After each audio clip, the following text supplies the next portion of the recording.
সে অনেক অনেক দিন আগের কথা। এক জঙ্গলে বাস করত একটি টুনি ও তার দুইটি ছানা। টুনি তার ছানাদের নিয়ে খুব সুখে দিন কাটাচ্ছিল, কিন্তু একদিন টুনির বাসার উপর নজর পড়ল একটি পাজি শিয়ালের। আরে বাহ, এত দেখি টুনির বাসায় দুটো ছানা আছে। যাই, টুনিকে বোকা বানানোর চেষ্টা করি। ও কি নাদুস নুদুস ছানা, আমাকে আজ খেতেই হবে। টুনটুনির পাখির মাংস কত নরম আর সুস্বাদু হয়, তা কেবল খেলেই টের পাওয়া যাবে। আমাকে খেতেই হবে ওর ছানা দুটোকে আজকে। এই বলে শিয়াল ঝোপ থেকে বেরিয়ে টুনির বাসার নিচেই গেল আর টুনিকে বলতে লাগলো, এই বেটা টুনি, তোর ছানাগুলোকে নিচেই ফেল, তা না হলে আমি যদি গাছে উঠি তাহলে কিন্তু তোর ছানাদের সাথে সাথে তোকেও খেয়ে ফেলবো। কেন, তুমি কি বানর নাকি সাপ যে গাছে উঠবে? তুমি তো একটা শিয়াল, তুমি কিভাবে গাছে উঠতে পারো? আমাকে কি বোকা পেয়েছো নাকি যে তোমার ভয়ে আমি আমার ছানাদেরকে নিচে ফেলবো?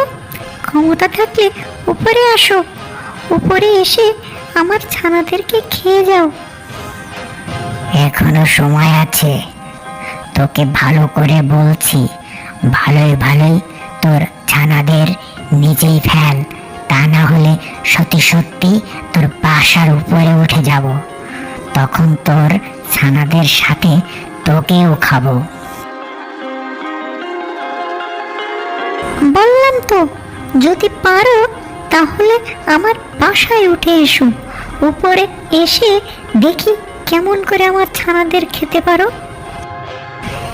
না, ভেবেছিলাম টুনিকে বোকা বানিয়ে ওর ছানাদের খাবো, কিন্তু বেটা তো দেখছি সবই জেনে গেছে।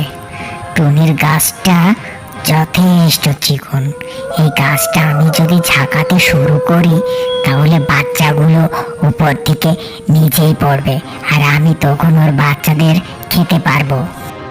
এই বলে পাজি শিয়াল টুনির গাছটা ঝাঁকাতে শুরু করে। জোরে জোরে ঝাঁকুনির ফলে টুনির বাসা থেকে তার ছানা দুটি নিচেই পড়ে যায় আর দ্রুত শিয়াল ছানা দুটি খেয়ে ফেলে।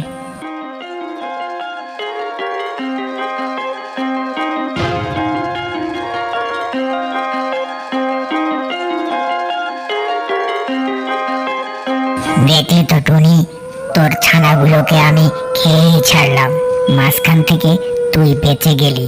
আমি যদি সত্যি সত্যি গাছের উপরে উঠতে পারতাম তাহলে তোকেও খেয়ে নিতাম।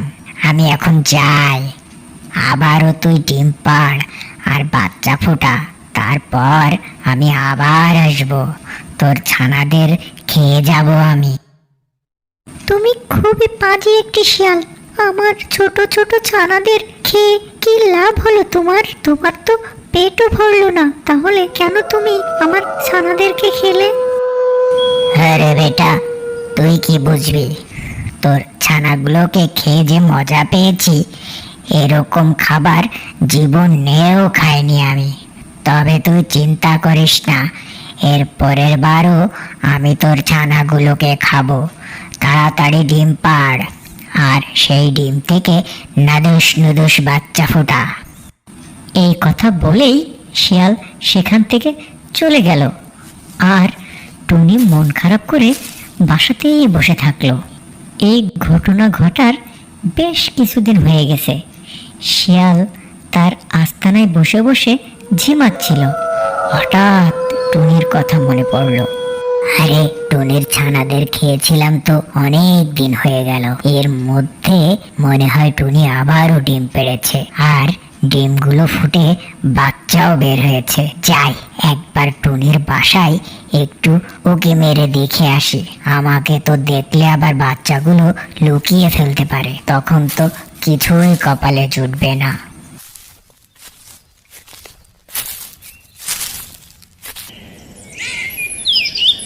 এই বলে শিয়াল গেল টুনির বাসায়। আর এদিকে টুনি আরও দুটি ছানা ফুটিয়েছে। আগের মতোই টুনি তার ছানাগুলোকে পাহারা দিচ্ছিল। দুষ্টু শিয়াল ঝোপের আড়াল থেকে দেখল টুনির বাসায় আগের মতোই নাদুস নুদুস দুইটা ছানা। আরে ওই তো টুনি দেখছি আবারও দুটো ছানা ফুটিয়েছে। না না না, দেরি করা যাবে না, টুনির কাছে যাই, গিয়ে টুনির ছানা দুটোকে চাই। ভালোই ভালোই যদি দিয়ে দেয় কিছুই বলবো না, আর যদি না দেয় আগের মতো আবারও গাছ ঝাঁকুনি দিতে শুরু করব। তাহলে একা একাই ছানাগুলো নিচেই পড়ে যাবে। এই বলে শিয়াল ঝোপের আড়াল থেকে বেরিয়ে এসে আবার টুনির বাসার নিচেই গেল, আর টুনিকে ভয় দেখিয়ে বলতে লাগলো, কে রে টুনি, এ তো দেখছি আবারও দুটো ছানা ফুটিয়েছিস। বলেছিলাম না আমি আসবো, ঠিক চলে এসেছি। নে ভালোই ভালো তোর ছানাগুলোকে মাটিতে ফেল, আমার অনেক ক্ষুধা লেগেছে। আমি তোমার কাছে হাত জোর করে মিনতি করছি, তুমি আমার ছানাগুলোকে খেও না। আমার ছানাগুলো নির্দোষ আর নিষ্পাপ, ওরা তোমার কি ক্ষতি করেছে? তুমি ওদেরকে খেও না ভাই, কমসে কম এই ছানাদেরকে এবার ছেড়ে দাও তুমি। দেখ টুনি, এখনো সময় আছে, আমি তোকে কিন্তু ভালোই ভালোই বলছি, ছানাগুলোকে নিচেই ফেল।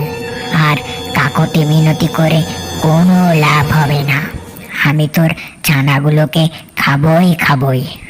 ভালো এটাই হবে যে তুই তোর ছানাগুলোকে তাড়াতাড়ি নিচেই ফেলা। আমি তোমার কাছে হাত জোর করে ভিক্ষা চাইছি, তুমি আমার ছানাগুলোকে ছেড়ে দাও ভাই, আমার ছোট্ট নিষ্পাপ বাচ্চা, এবার তো বাঁচার সুযোগ দাও তুমি। বুঝতে পেরেছি, সোজা কথাই কাজ হবে না, আবারও গাছ ঝাঁকাতে শুরু করি, তাহলে এই ছানাগুলো মাটিতে লুটিয়ে পড়বে। এই বলে শিয়াল টুনির গাছটা ঝাঁকাতে শুরু করে। জোরে জোরে ঝাঁকুনির ফলে বাসা থেকে তার দুইটি ছানা আবার নিচেই পড়ে যায়। আর দ্রুত শিয়াল ছানা দুটি খেয়ে ফেলে। তারপর শিয়াল তার আস্তানায় ফিরে গেল। টুনি মন খারাপ করে তার বাসাতেই দাঁড়িয়ে থাকলো।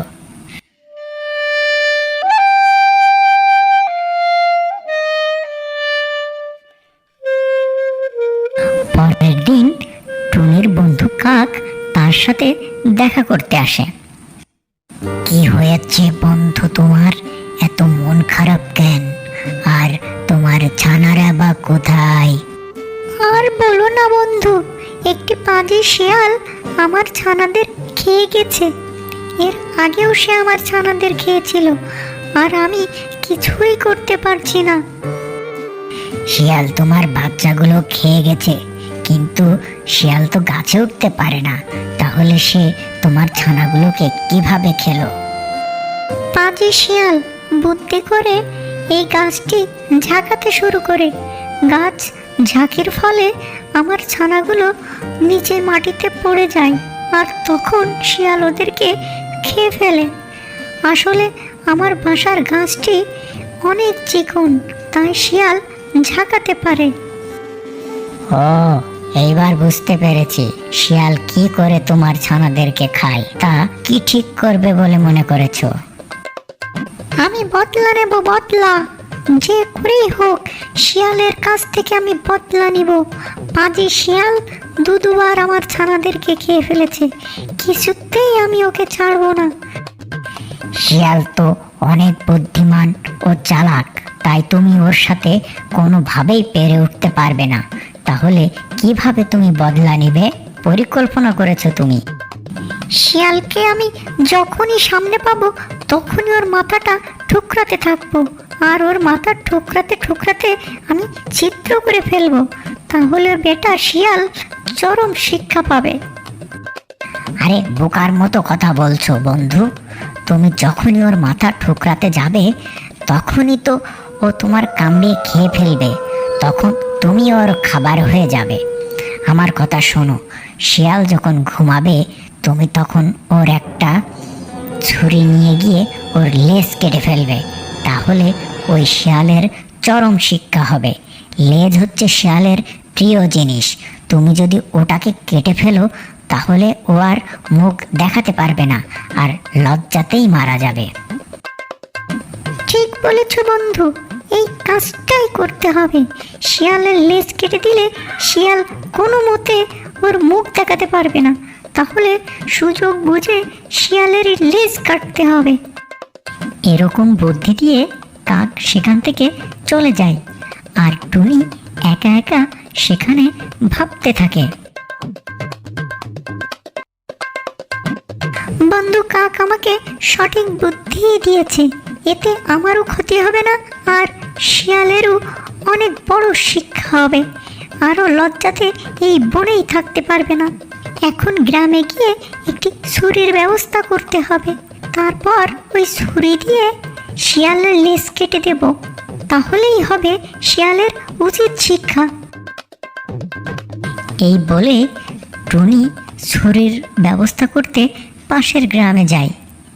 আর এরপর একদিন শিয়াল খেয়ে দিয়ে মজা করে তার আস্তানায় ঘুমাচ্ছিল। তখনই টুনি একটি ধারালো ছুরি নিয়ে সেখানে চলে আসে, আর সুযোগ বুঝে শিয়ালের লেজ কেটে দেয়, আর শিয়ালেরও ঘুম ভেঙে যায়।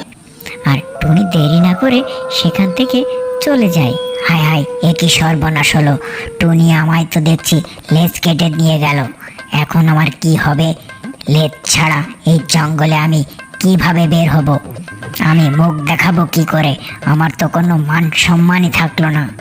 লেজ ছাড়া আমাকে দেখতে কেমন লাগছে, সবই তো আমার শেষ হয়ে গেল।